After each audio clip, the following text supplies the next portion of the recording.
Arise News analyst Dr. Sam Amadi joins us now to look at the implications of INEC postponing the gubernatorial and state houses of assembly election by a week. Dr. Sam Amadi, thank you so much for joining us on Newsday. Your thoughts on INEC's decision to postpone the governorship election and the House of Assembly election by a week? Well, first, thank you. I think it wasn't a surprise to many of us. First, INEC has built such redundancies and tolerances within its schedule. So the schedule is such that allows INEC to change the dates for activities by some week or two without hurting, damaging the constitutional imperatives in terms of when what has to be done on its schedule. So INEC has enough room to maneuver.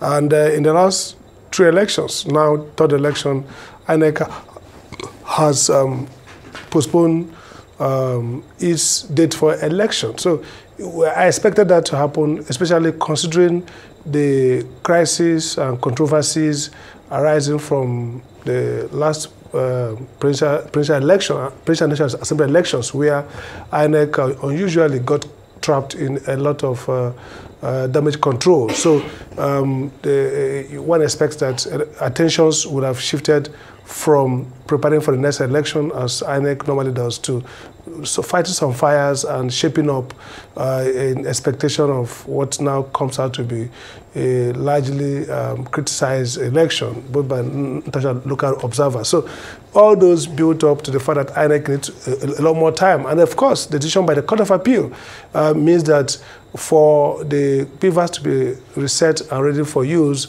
INEC has claimed it needs about 5 days. So inevitably, that goalpost has to shift. But it wouldn't be much problem, considering that there's still enough time to meet up with the constitutional imperatives in terms of when we get to swear in officers and when litigation has to end. Well, Dr. Sam Amadi, the average skeptical Nigerian is wondering whether or not they should be holding their breath, or whether this is a good, if this is a positive move forward. And I say that because of this court battle that we have on our hands. We do know that BVAS, IREV, all those other acronyms let us down in the past elections. And we know that they're saying that BVAS is going to be purged of all the accreditation data that is currently in it from the previous elections before INEC can reconfigure all the information to be uploaded to an accredited back-end server for safekeeping. For those who aren't very tech savvy, and of course who were let down in the last elections, should they be more skeptical, or does this sound like a reasonable follow-through of what happens when you need to conduct a fresh elections? Well, I think really people will be skeptical or even cynical in the context of the experience. INEC failed without justification to meet up to its own severally declared intention. I mean, so electors are going to be a little bit worried about INEC, in fact, also worried about the court. The notion that INEC is trying to purge the BVAS of data in order to prepare for the next election is such that people will feel like, well, this is like, destroying evidence. But again, I think the court did very well in the way they balanced the equities. First is that those who lose elections or who fear the election should have enough access to information to contest their case fairly in court. It's in public interest. And regulations for constituting the tribunals and their procedures and at achieving that people have that facility to contest and establish that the voters' choice preference will be inverted by the court. So the court has to do with that equity. The court also has to do with the equity that the INEC as a public institution should be allowed to conduct its constitutional mandate, which is to run elections. So the court will have to balance the two equities. We need to provide facility for those who are injured to contest the elections because it's in public interest that the real winners emerge. And again, we have to ensure that INEC is not in any way restrained from carrying its function. And so they slice it at the middle.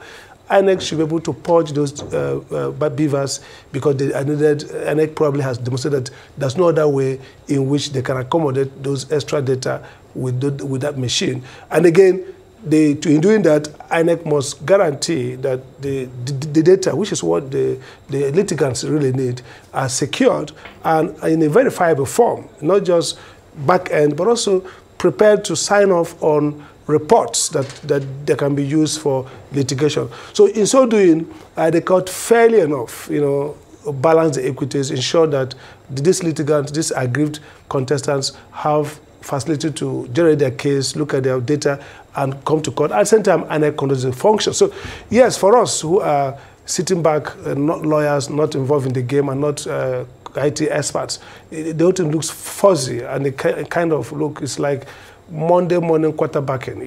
You play the game on Sunday, you want to retrace your error, you want to bury the data. That will remain in public imagination for a long while. But what will cure this is how INEC deploys itself in the future. Now, 1 week gives INEC some room to plan well. So if the next Saturday for the election, within an hour across the country, all polls open, not the one that some open by 8 and then in some places 12, 1 o'clock.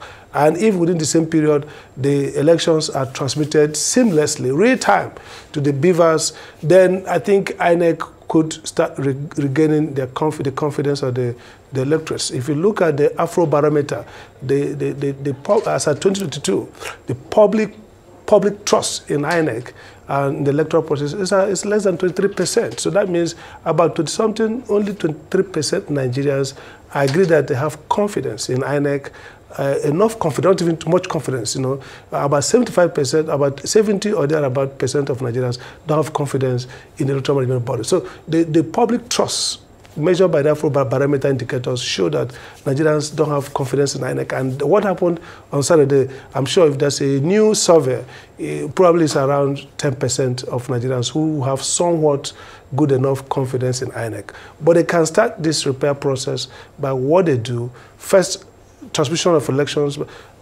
puts on time, and no issues of governors or politicians hijacking either the beavers or hijacking the polling officers. And then if INEC begins by also prosecuting some of the officials whose conducts are manifestly criminal, but question is where to start. Do you start with the chairman himself, who has a lot of questionable questions to answer, or the commissioners who play dead brain in the face of very flagrant violation of rules? So a tough thing to do to regain confidence, but the court, in my view, acquitted itself well, was able to balance the equities, ensure that INEC does its job as the Constitution allows it to do, but at the same time ensure that litigants and aggrieved candidates have access to vital materials that enable them, make their case at the plenary hearing that will start soon.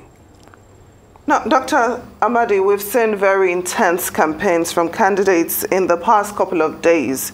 They've been attending interviews, their jingles are on the airwaves, and of course we've also witnessed very heated and divisive rhetorics from their supporters as well. So what impact do you expect this 1 week delay to have on the candidates' chances at the polls? Will they be able to convince more voters, to support them, or do you think voters are already decided at this point?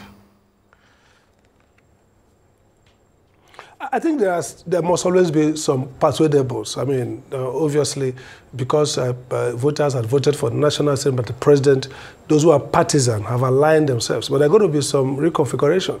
If you look at many people who voted for a particular candidate, let's say the Labour Party, in the presidential election, may change their mind in down ballots.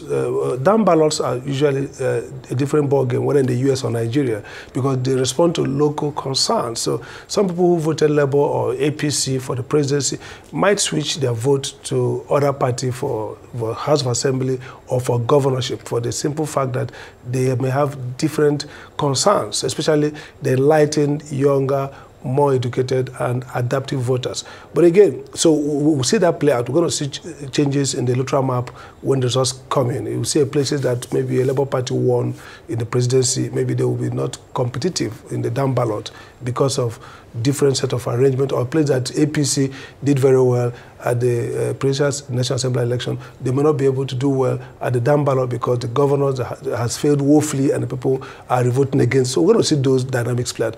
But the fact of a one-week extension has a disproportionate impact.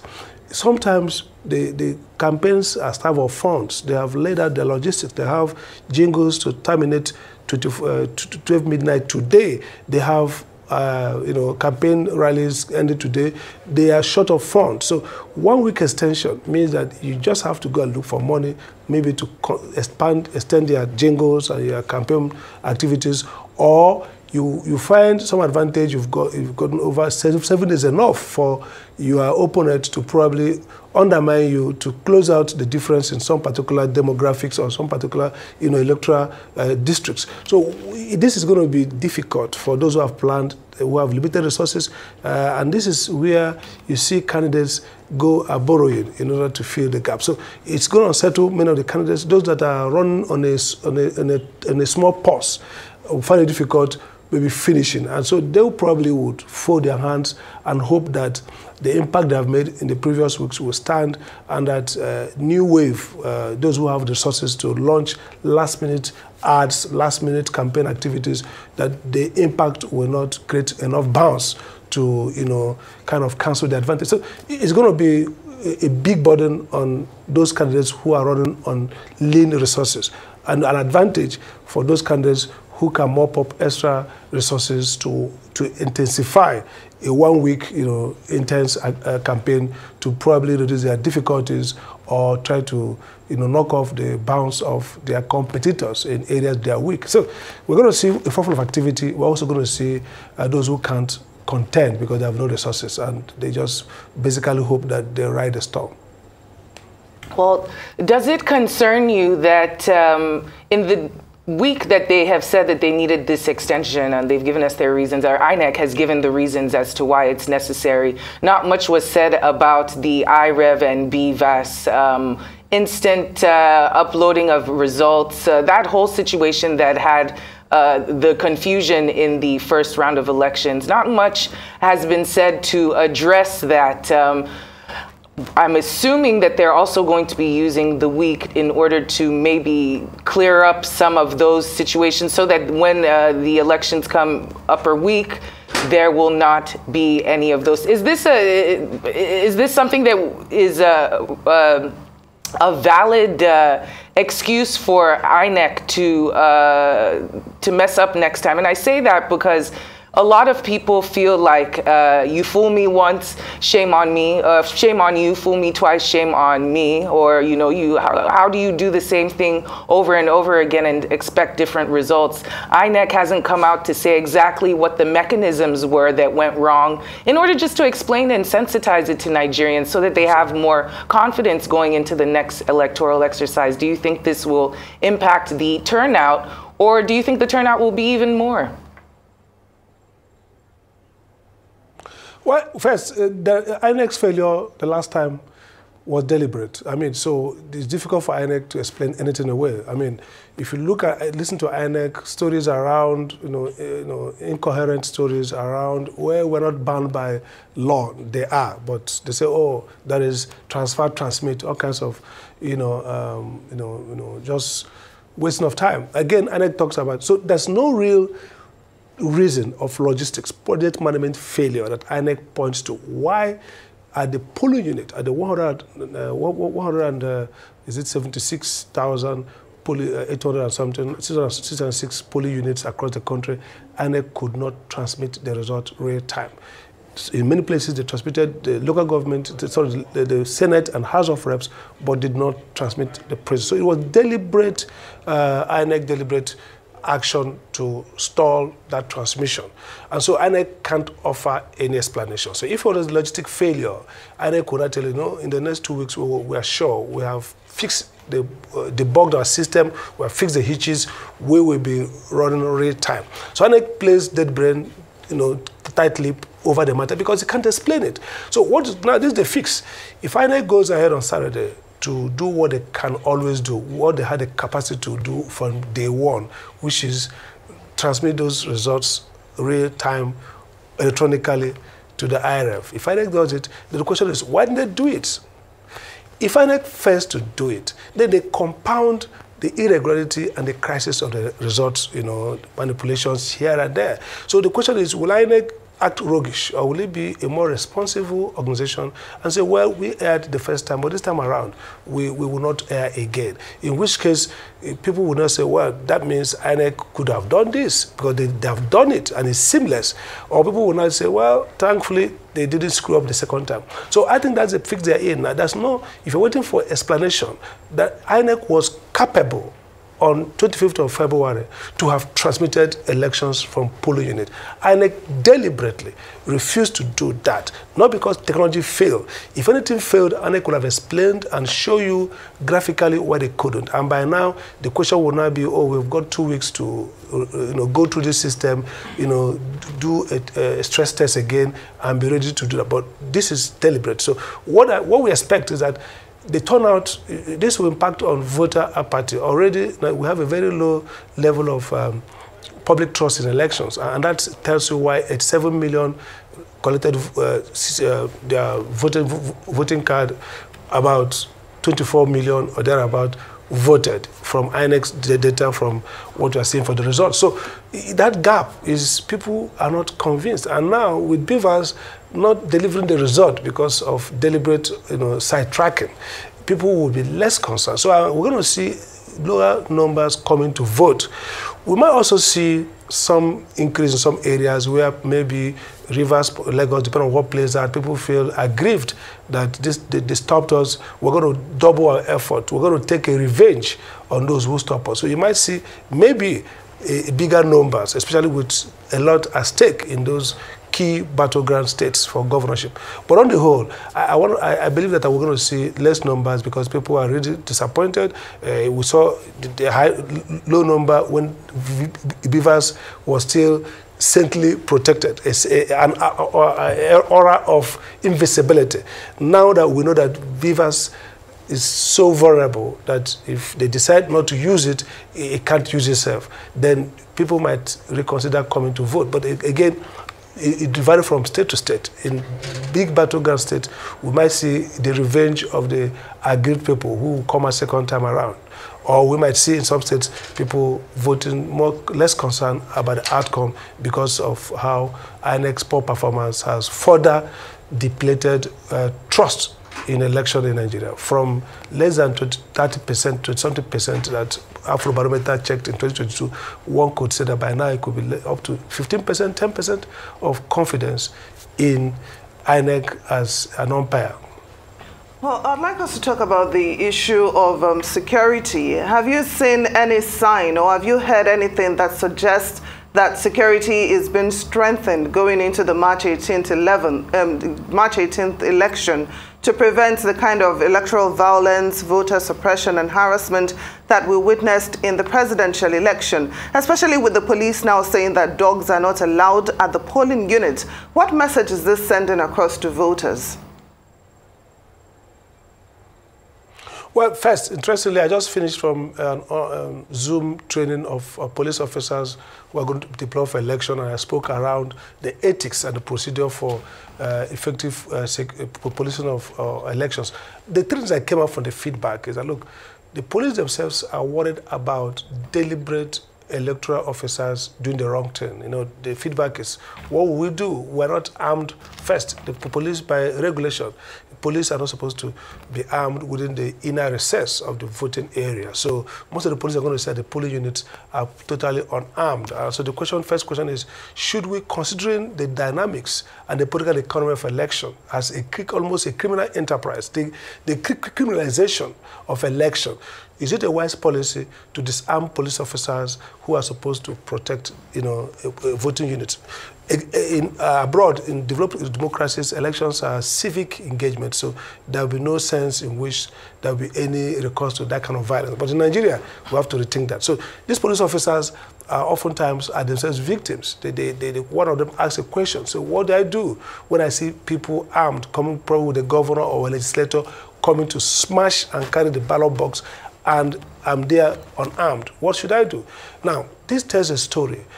Elections are competitive, where the state institutions, the police, the army, the INEC, are running on high professional values, and where they are not instruments that are monopolized by people in power.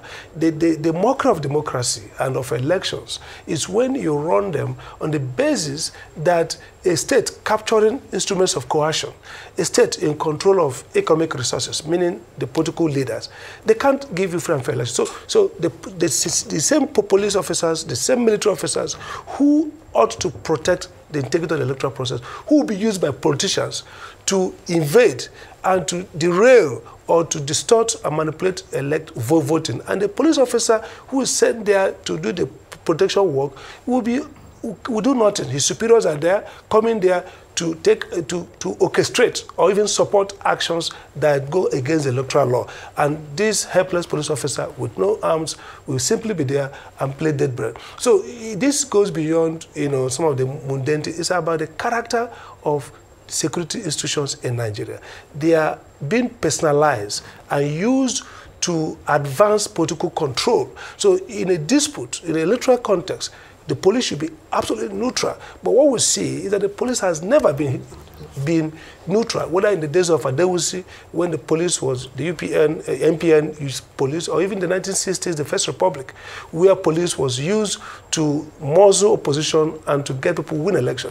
That has been a pattern. So except we retool and understand that the critical indicators of free and fair election are actually not electoral elections themselves, but institutions of state that determine access to violence, access to economic resources, who can control violence and who uses violence to advance itself. Once you professionalize these entities, the INEC or the police, and totally remove them, make them independent, then you see that elections will be much more free and fair, because technology will ensure that people vote and the votes are uploaded, and just little you can do. And that's why we are seeing politicians now more concerned. In the past, you will see them focusing on rigging the election at the polling unit. But with beavers now, it's difficult. You see them now focus on rigging the election at the collection center, where if you don't upload, they have an opportunity to change the figures, or suppress voters, or clear people from voting. All those kind of antics are now because it's becoming less profitable engaging at the voting centers. So we need to reform the state in order to make polling election free and fair. Otherwise, the police will still be a victim and also a facilitator of electoral manipulation. Well, we'd like to thank you, of course, for your insights and for joining this discussion with us, Dr. Sam Amadi.